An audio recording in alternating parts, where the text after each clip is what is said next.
Happy 6th day of Women's History Month. I'm holding the NAACP Image Award winning book, Stand Your Ground by Victoria Christopher Murray in my hand. But I'd like to tell you this. While this is one of the most important books that you will probably ever read her whole catalog, starting with Temptation. I remember being a young journalist, wanting to write a book, calling Victoria Christopher Murray and interviewing her when I worked at the Winston-Salem Chronicle. And what's really cool about that is that Victoria remembers it too. So, let me say this about Victoria Christopher Murray. She writes Christian fiction, but you shouldn't just look at the label of Christian fiction and think, I'm going to be preached to. Because Victoria Christopher Murray writes about real Christians, people who are flawed, people who may have lost their way from God and found their way back. And that is why when I see Victoria Christopher Murray, I don't care if the back of the book says A, B, C, D, E, F, G.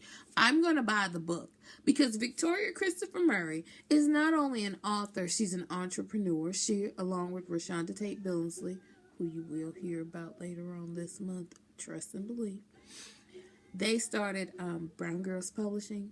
They have been putting out some really great books. They've changed the voice of African American fiction, and I applaud them.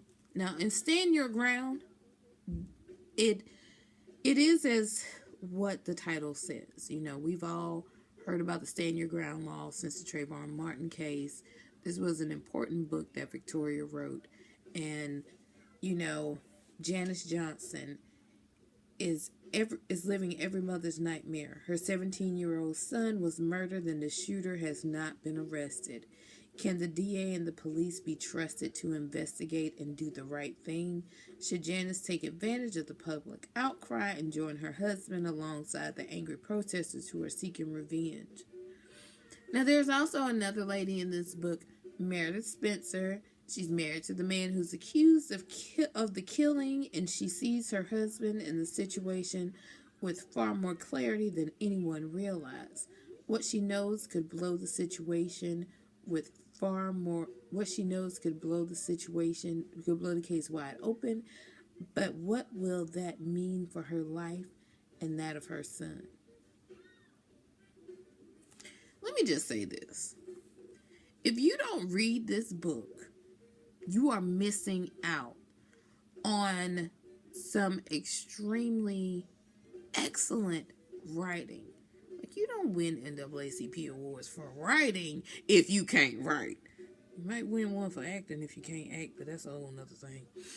This book captures a time in our history that created Black Lives Matter, that created us paying attention to how police treat our children, that created a space where we're finally saying we're tired of it.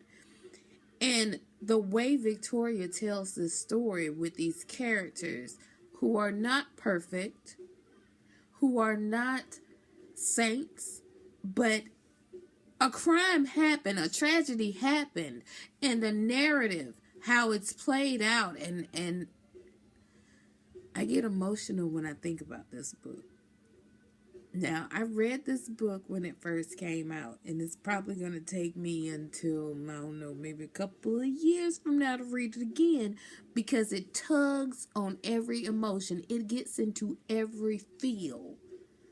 You know, and unfortunately, cases like the fictional case in this book keep happening. So every time I open it up to read it again, because it's just so well written and I just want to absorb, you know, what Victoria did in writing this book, I turn on the news and there's another black kid dead. And my feelings just can't handle it.